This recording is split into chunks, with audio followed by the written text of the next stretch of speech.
어디서 이런 노인네가 여길 들어와? 경비 안 부르고 뭐해요? 차가운 목소리와 함께 제 고개가 휙 돌아갔습니다. 화끈거리는 뺨보다 더 아픈 건 제 눈앞에서 파르르 떨고 있는 며느리 지훈이의 도끼 어린 눈빛이었습니다. 오늘은 지훈이 남동생의 결혼식이었습니다. 제가 직접 세운 이 강남의 명품 웨딩홀에서 말이죠. 저는 그저 아들 내외에게 부담 주기 싫어 평소처럼 수수한 옷차림으로 뒷문으로 들어와 축하만 해주고 가려 했습니다. 그런데 며느리는 그런 저를 거지 노인네 취급하며 사람들 앞에서 제 뺨을 올려붙인 겁니다. 더 기가 막힌 건 제 아들놈이었습니다. 며느리 뒤에 서서 제 터진 입술을 보고도 고개를 돌리더군요. 처가 덕에 대기업 팀장 소리 듣고 사니 애미가 맞는 건 안중에도 없었던 모양입니다. 그 비겁한 뒷모습을 보며 저는 결심했습니다. 그래, 내가 키운 건 자식이 아니라 괴물이었구나. 사람들은 제가 경기도 양평 구석에서 상추나 뜯고 고추나 따는 옥분이 할매인 줄로만 압니다. 매일 아침 새벽 4시 남들이 단잠에 빠져 있을 때 저는 흙먼지 풀풀 날리는 텃밭으로 향했습니다. 손톱 밑에는 항상 검은 흙이 끼어 있었고 얼굴은 뙤약볕에 그을려 거칠 대로 거칠어졌죠. 며느리가 제 뺨을 때리며 냄새난다고 했던 그 냄새는 사실 10년 동안 제가 스스로에게 덧칠한 가난이라는 이름의 분장이었습니다. 제가 왜 이런 지독한 연극을 시작했을까요? 10년 전 제가 운영하던 진수성찬 식품이 국내 최대의 식자재 유통그룹으로 성장했을 때 저는 제 아들 민준이의 눈빛에서 불길한 탐욕을 보았습니다. 노력 없이 얻은 부는 자식을 망치는 독약이 될 것임을 직감했죠. 그래서 저는 결심했습니다. 사업이 망했다. 빚쟁이들을 피해 시골로 내려가야 한다. 이 거짓말 한마디가 저와 제 아들의 운명을 갈라놓는 시작이었습니다. 사실 제 2천억 자산의 시작은 초라한 시장통 국밥집이었습니다. 30살에 남편을 여의고 홀몸으로 아들을 키우기 위해 제가 할 수 있는 건 오직 끓는 가마솥 앞에서 밤을 지새우는 것뿐이었습니다. 하루 2시간 이상 잠을 자본 적이 없습니다.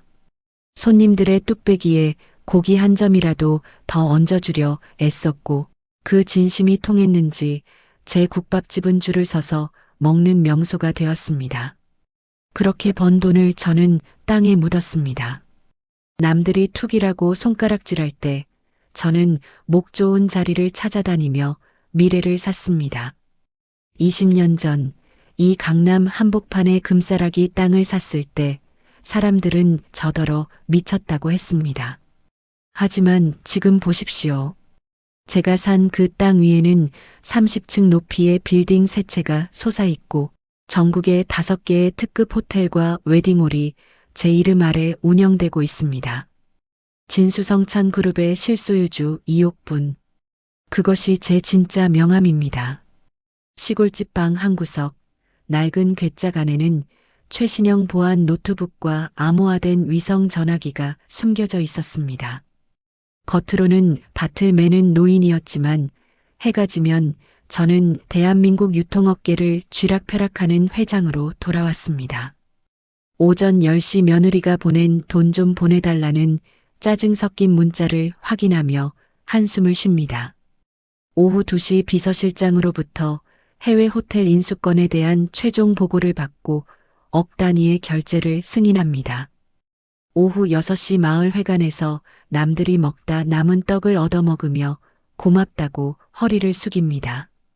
이 기막힌 이중생활은 저에게는 수행이었고 자식에게는 마지막 기회였습니다. 아들이 자수성가하여 제 정체를 밝히는 날, 이 모든 제국을 물려주려 했죠.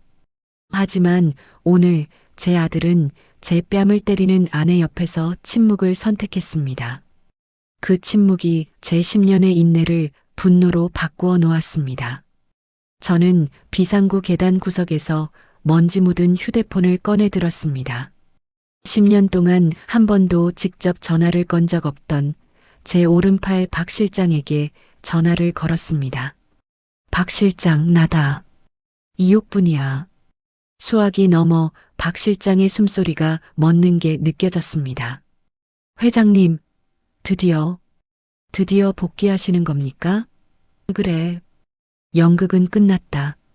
지금 당장 사돈 박태수가 우리 투자회사에서 빌려간 50억, 이자 한 푼까지 다 계산해서 상환 청구해. 단 1분의 유예도 주지 마라. 그리고 이 호텔 로비 전광판 10분 뒤에 내가 장악한다. 준비해.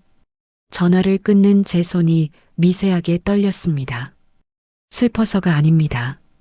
10년 동안 묵혀두었던 사자의 발톱이 다시 돋아나는 전율 때문이었습니다.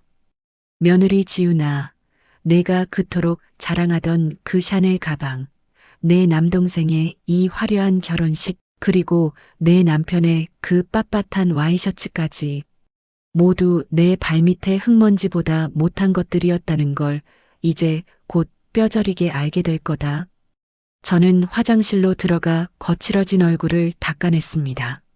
미리 연락해둔 호텔 총지배인이 비밀 통로를 통해 가져온 검은색 실크 수트와 6단 진주 목걸이를 착용했습니다.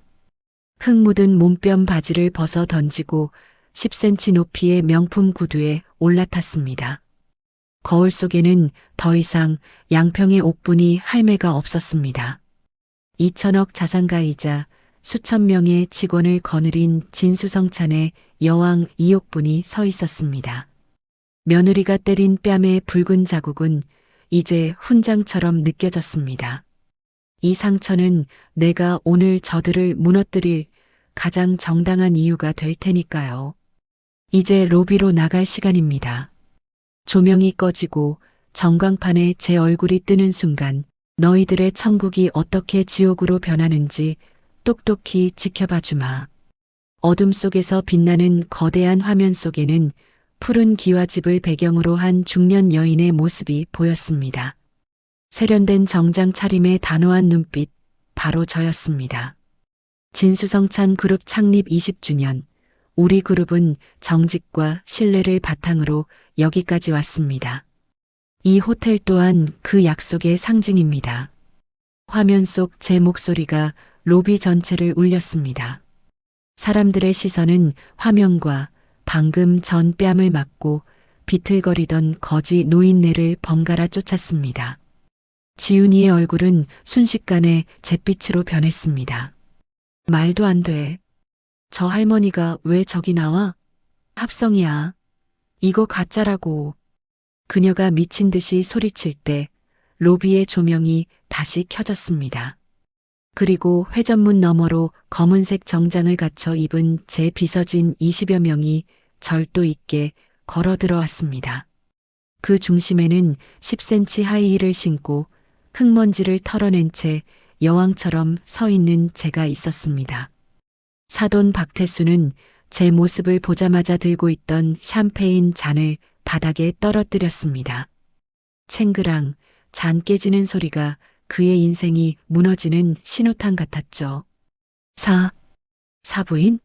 아니, 회장님. 이게 대체 어떻게 된 일입니까? 박 사장님, 아니 박태수 씨. 내 건물에서 내 아들 기죽이느라 고생 많으셨지.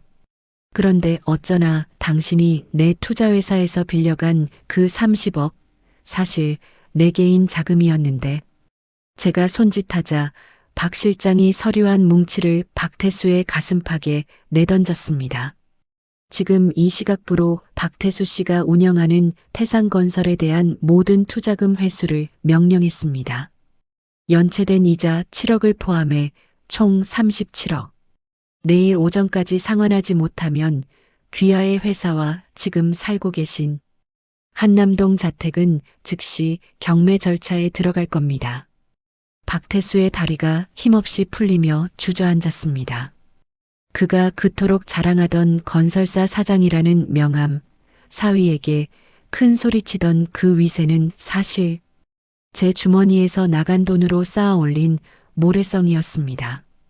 파도 한 번에 쓸려나갈 아주 위태롭고 가증스러운 성이었죠.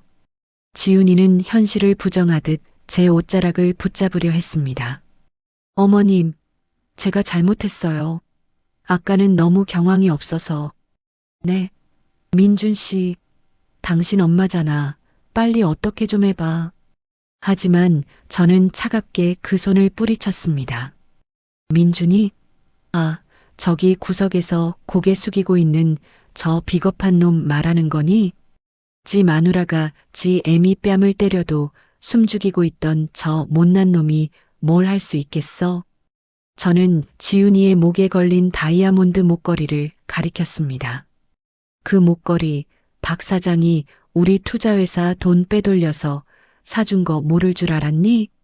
내 동생 결혼식 비용, 내가 걸치고 있는 그 1,500만 원짜리 드레스, 전부 내 피땀 어린 돈이야.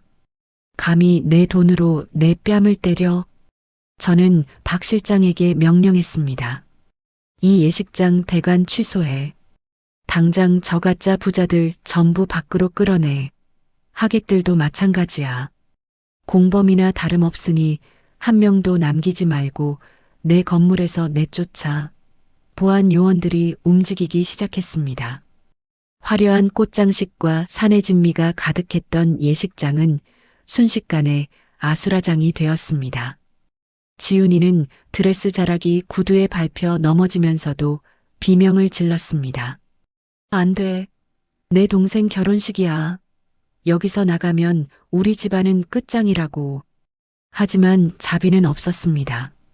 박태수는 무릎을 꿇고 제 구두를 할글 기세로 빌었지만 저는 그가 제 아들에게 가난한 집안이랑 엮여서 고생한다고 조롱하던 그 목소리를 잊지 않았습니다.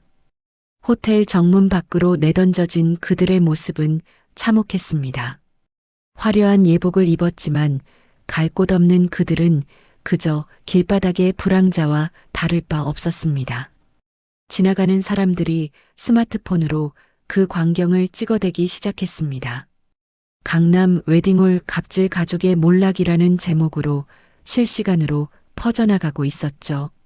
저는 로비 중앙에 서서 텅 빈 예식장을 바라보았습니다. 며느리가 던진 독설과 뺨의 통증은 가셨지만 가슴 속의 구멍은 여전했습니다. 모래성이 무너진 자리에는 더러운 욕망의 찌꺼기만 남더군요. 제 아들 민준이가 제 발치에 엎드려 울고 있었습니다. 엄마, 죄송해요. 제가 정말 미쳤었나 봐요. 한 번만 기회를 주세요. 저는 그 아이를 내려다보며 말했습니다. 기회는 내가 내 아들일 때나 있는 거야. 지금 이 시각부로 넌 이옥분의 아들이 아니다. 내 마누라 식구들이랑 같이 저 밑바닥부터 기어 올라와 보렴. 그게 내가 내 뺨의 상처에 져야 할 책임이다. 저는 뒤도 돌아보지 않고 호텔을 빠져나왔습니다. 이제 저들에게 남은 건 빚쟁이들의 빗발치는 전화와 차가운 길바닥뿐입니다. 제가 숨겨온 2천억의 진실은 저들에게는 가장 잔인한 재앙이 되었고 저에게는 가장 고독한 승리가 되었습니다. 그들이 쫓겨나 도착한 곳은 보증금 500만 원에 월세 40만 원짜리 해가 들지 않는 지하 단칸방이었습니다. 한때 지훈이가 냄새나는 노인네라며 저를 몰아세웠던 그 호텔 복도의 향기 대신 이제 그녀의 코끝을 찌르는 건 눅눅한 벽지 사이로 피어오른 검은 곰팡이 냄새였습니다. 명품 드레스가 걸려있던 자리에는 시장 바닥에서 산 10,000원짜리 티셔츠 몇 장이 굴러다녔고 수천만 원을 호가하던 가구들 대신 누군가 버리고 간 삐걱거리는 밥상이 방 한가운데를 차지했습니다. 창문 밖으로 지나가는 사람들의 발소리가 머리 위에서 들릴 때마다 지훈이는 자존심이 갈갈이 찢기는 기분을 느껴야 했습니다. 가장 고통스러운 건 가난 그 자체가 아니라 그 좁은 방 안에서 서로를 향해 쏟아내는 저주였습니다. 이게 다 너 때문이야. 내가 그 할머니 뺨만 안 때렸어도 우리가 이렇게 길바닥에 나앉지는 않았을 거 아니냐. 사돈 박태수는 술에 취해 딸 지훈이에게 소리를 질렀습니다. 건설사 사장이라며 거들먹거리던 위엄은 온데간데 없고 이제는 며칠째 감지 못한 머리칼을 긁으며 딸을 원망하는 초라한 노인네만 남았죠. 지훈이 또한 지지 않았습니다. 아빠야말로 내 돈으로 회사 메꾸느라 나를 그 비겁한 민준 씨랑 결혼시킨 거잖아. 아빠가 무능해서 그 투자회사 돈 빌려 쓴 게 화근이었다고. 부녀 간의 대화는 늘 비명과 악설로 끝났습니다. 한때는 세상에서 가장 우아한 가족인 척 연기했지만 돈이라는 가면이 벗겨지자 드러난 건 서로를 탓하며 물어뜯는 추악한 본성이었습니다. 지훈이는 이제 매일 아침 6시 마트 유니폼을 입고 집을 나섭니다. 그녀가 그토록 무시했던 노동의 냄새가 이제는 그녀의 일상이 되었습니다. 하루 종일 서서 바코드를 찍으며 손님들에게 머리를 숙일 때마다 그녀는 호텔 로비에서 제게 휘둘렀던 자신의 손을 원망하며 울었습니다. 가장 처참한 순간은 예전 친구들을 마트에서 마주칠 때였습니다. 어머, 지훈이 아니니? 너 유학 갔다더니. 여기서 뭐해? 친구들의 비릿한 비웃음을 견디며 지훈이는 화장실로 달려가 입술을 깨물었습니다.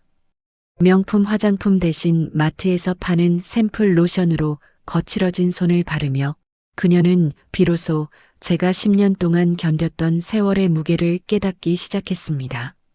하지만 이미 늦었죠. 그녀의 뺨에 남은 건 회한의 눈물뿐이었습니다. 어느 비 오는 날 밤 박태수는 빚쟁이들에게 쫓기다 지쳐 제 시골집 담벼락 아래까지 찾아왔습니다. 한때 사돈이라며 큰 소리치던 그는 이제 비에 젖은 생쥐꼴로 제 발치를 붙잡았습니다. 회장님, 제발. 죽을 죄를 졌습니다. 지훈이 전현도 정신 차리고 일하고 있어요. 제발 살려만 주십시오. 저는 팻마루에 앉아 그를 내려다보았습니다. 그리고 제가 며느리에게 맞았을 때 터졌던 입술의 흉터를 가만히 만졌습니다. 박 사장님, 당신들이 말하던 수준이라는 게 고작 이거였습니까? 돈 있을 땐 신처럼 군림하고 돈 없으니 짐승처럼 구걸하는 거? 저는 단돈 10,000원 한 장도 내주지 않았습니다. 제가 준 건 오직 차가운 침묵뿐이었습니다. 무너진 모래성 아래 갇힌 그들은 이제 평생 서로를 원망하며 그 지하방의 곰팡이처럼 서서히 사그라질 것입니다. 그것이 남의 가슴에 피멍을 들게 한 대가이자 제가 내린 가장 잔인하고도 공정한 판결이었습니다. 작은 마당에 앉아 저무는 노을을 바라봅니다. 10년 전 제가 이 시골집으로 들어올 때만 해도 제 가슴속은 자식을 향한 불신과 세상에 대한 원망으로 가득 차 있었습니다. 하지만 흙을 만지고 계절이 바뀌는 것을 지켜보며 깨달았습니다. 진짜 인생은 화려한 조명 아래가 아니라 내가 발을 딛고 서 있는 이 땅 위에 있다는 것을요. 며칠 전 아들 민준이가 투박한 손으로 직접 기른 배추라며 한 포기를 들고 왔더군요. 예전처럼 매끄러운 손은 아니었지만 손톱 밑에 낀 검은 때를 부끄러워하지 않고 땀 냄새를 훈장처럼 풍기는 아들의 뒷모습을 보며 저는 처음으로 마음속 응어리를 내려놓았습니다. 2,000억이라는 숫자보다 저 아이가 스스로 흘린 땀방울의 가치를 알게 된 것이 제 인생의 가장 큰 수확이었습니다. 돈은 모래성 같아서 한순간에 무너지기도 하지만 사람의 진심과 노동으로 쌓은 가치는 쉽게 변하지 않는 법입니다. 며느리 지훈이와 사돈댁은 아마 평생을 그 단칸방에서 서로를 원망하며 살아가겠지요. 그것이 그들이 선택한 수준의 대가일 것입니다. 혹시 여러분도 누군가에게 이유 없는 무시를 당하거나 가까운 이에게 상처받고 계신가요? 촌년이라 불리면 어떻고 냄새난다고 쫓겨나면 어떻습니까? 내 안의 자존감만은 무너지지 마세요. 흙 묻은 손은 부끄러운 것이 아니라 치열하게 살아온 당신의 가장 아름다운 훈장입니다. 여러분은 그 자체로 충분히 고귀하고 당당할 자격이 있는 분들입니다. 오늘 제가 들려드린 이야기가 여러분의 지친 마음에 작은 위로와 통쾌한 사이다가 되었기를 바랍니다. 이 이야기가 가슴에 닿으셨다면 잊지 말고 구독과 좋아요 부탁드립니다. 여러분의 따뜻한 응원 한마디가 저에게는 다시 이야기를 이어갈 큰 힘이 됩니다. 알림 설정까지 해주시면 우리 인생의 깊은 맛이 담긴 다음 이야기를 가장 먼저 만나보실 수 있습니다. 인생의 쓴맛 뒤에 찾아오는 달콤한 위로, 여기는 인생다방입니다. 오늘도 고생 많으셨습니다. 감사합니다.